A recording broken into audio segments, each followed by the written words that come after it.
Ho, ho, ho, ho. Merry Christmas. It's not Christmas anymore, so I'm late. Anyways, here's my top 5 games of 2022. This is my list, not yours, so shut up. Your boy is back. I'm your boy, in case you didn't know. That's me. I'm your boy. I'm not your actual son. Maybe I am. If my mom's watching, then I am actually her boy.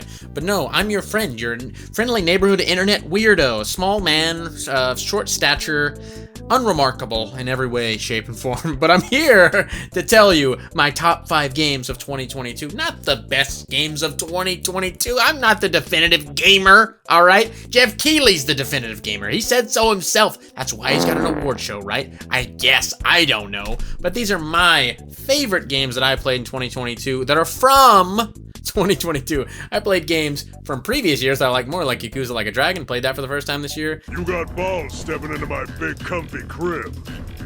Love that game, but these games are solely from the year 2022. So strap in and let's get into it. But before we start, whoa, hold on. I want to talk about a couple games that I didn't get to play. I didn't get to play a lot of games, so the list is going to be really weird probably for you. You're gonna be like, You didn't even talk about this. What the hell? I didn't play God of War Ragnarok because I don't have a PlayStation. Sorry, I'm not rich. Okay, I have an Xbox and a Switch. I wish I had a PlayStation, but I don't. And I also didn't play Elden Ring because I'm not a masochist. So there you go. Didn't play either of those. Elden Ring's not my type of game. I've tried to play Dark Souls before a couple times actually.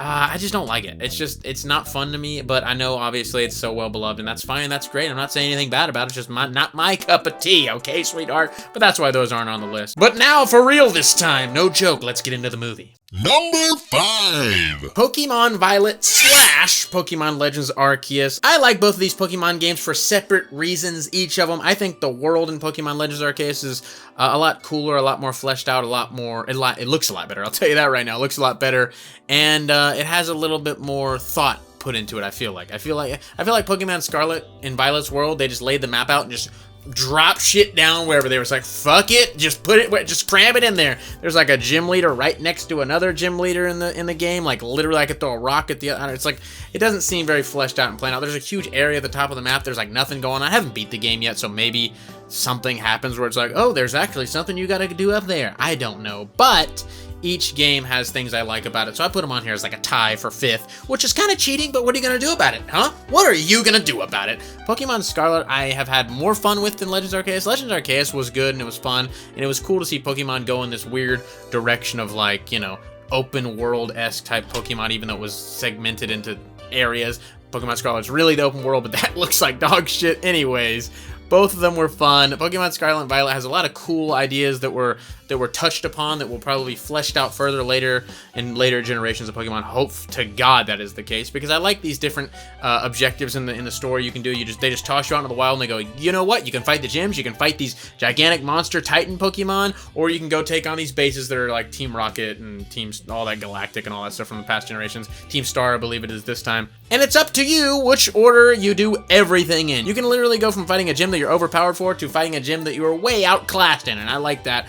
It makes the Pokemon world feel more realistic, which is kind of weird to say for Pokemon, but it feels like, oh, okay, well, this is how it would happen in the real world. I'm not just gonna start at my house and walk in ascending order through challenges through life that get gradually harder. It's gonna be a mix of, oh, this is fucked, and that's really easy. So that's fun, and that's cool, and you know, the animations and the graphics and everything and all that, not very good, but they're fun games. Both these games are fun games.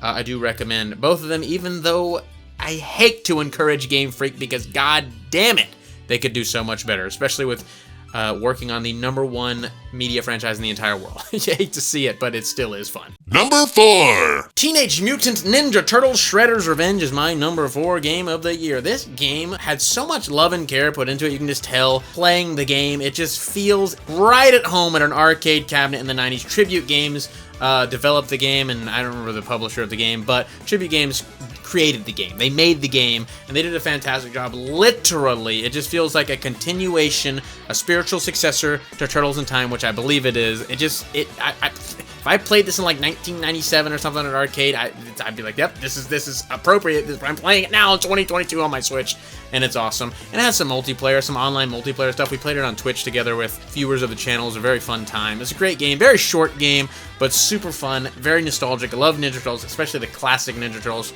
animation from the early 90s. That's what I grew up on, and that's what I love so much.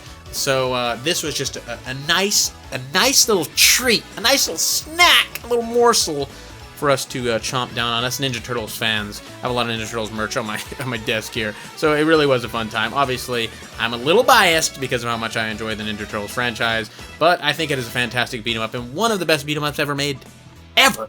Number 3. Bayonetta 3 is my number 3 game of the year, and I do have a lot of complaints about Bayonetta 3, but it is a fantastic, well-made game from Platinum Games. I just don't like some of the decisions, like having these levels with Viola, where you play as this character Viola, which I'm not going to spoil it for you too much, but it's a separate character from Bayonetta with separate mechanics, and then you've been playing through the game for so long as Bayonetta, and then you get to play as Viola, and it's just, you're like, oh, well, I'm used to playing this style, but now I have to used to playing this like halfway through the game, and then randomly you're gonna switch back and forth, and that's annoying to me. To me, I don't like Viola. I don't like her attitude. I don't like her character. I don't like none of it. Maybe you do. Maybe you're pop punk AF. You love Green Day. You love Sum 41. That's kind of that aesthetic with that. And I don't know. It's not my cup of tea. All right. I just want Bayonetta. And again, I'm gonna try not to spoil it, but the ending was absolutely disappointing. I was sitting there dumbfounded on stream, being like, this is it? This is really it. Hideki Kamiya says we're getting more Bayonetta, so I guess we'll see what happens with the character Bayonetta. Again, I'm trying not to spoil it, but it's hard not to. The game is really fun. Just some wacky decisions over there at Platinum Games. I don't know what they were doing, what they were smoking, but you still made a fun game. Number 2. Kirby and the Forgotten Land is a fantastic 3D platformer, and you're going, Sean, Kirby's 2D. Not anymore, sweetheart. It got the Breath of the Wild, Mario Odyssey treatment. You know, they just took it and they said, you know what? Let's bring Kirby to the next level. Let's level up the gameplay of Kirby, and that's what they did. We got a 3D platformer Kirby. It's very reminiscent of, like, you know, just classic 90s 3D platformers. It's level based. You go into levels, you got a final boss, you know, it's blah blah blah blah blah. But it's so fun to play, and it's very highly polished. It looks so fucking cute. The mechanics are there, all the Kirby mechanics, and we got new mechanics like where you suck in cars and cones and stuff, and it's adorable, and it's a fun time. It won Family Game of the Year at the Game Awards, so you know it's great for the kids, according to Jeff Keighley. If your kids get upset, blame him. But it's a very fun game, and I do highly recommend it, and I hope we get more Kirby in this style. Number 1. You know me, you know I'm a fucking weeb, and I couldn't help myself. My number 1 game of 2022 is Xenoblade Chronicles 3. Who didn't see that coming from a mile away? We had no other RPGs on the list, and usually I'm heavy RPG guy.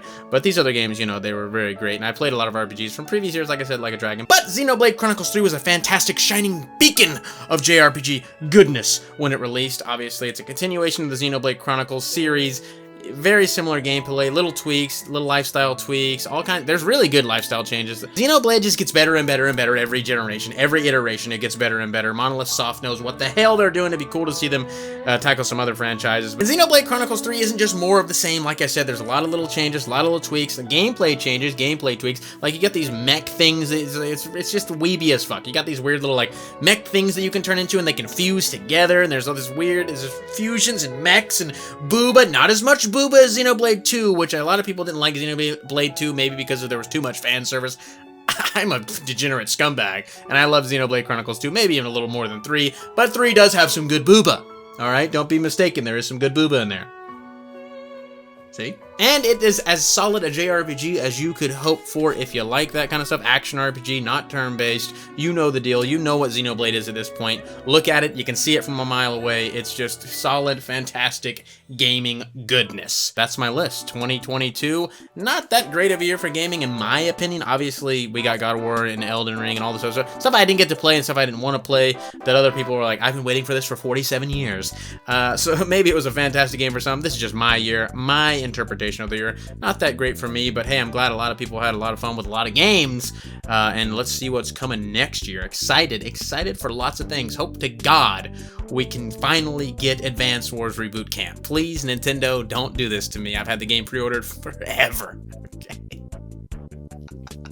Shout out to the Beanie Boys. Love my boys so much. If you want to support the channel, hit the join button down below. I've been live streaming a ton. I do want to get back into making edited content, but I'm going to continue live streaming. You can support the channel just by hitting the join button. 99 cents a month, not even $12 a year, and I do appreciate it. Love my boys, and join me on some streams. We have a lot of fun. We have a lot of fun. It gets wacky, it gets wild, it gets wet even. Sometimes it gets wet. There's a leak in my roof and I get wet. But anyways, I'll see you guys in the next one. Bye-bye.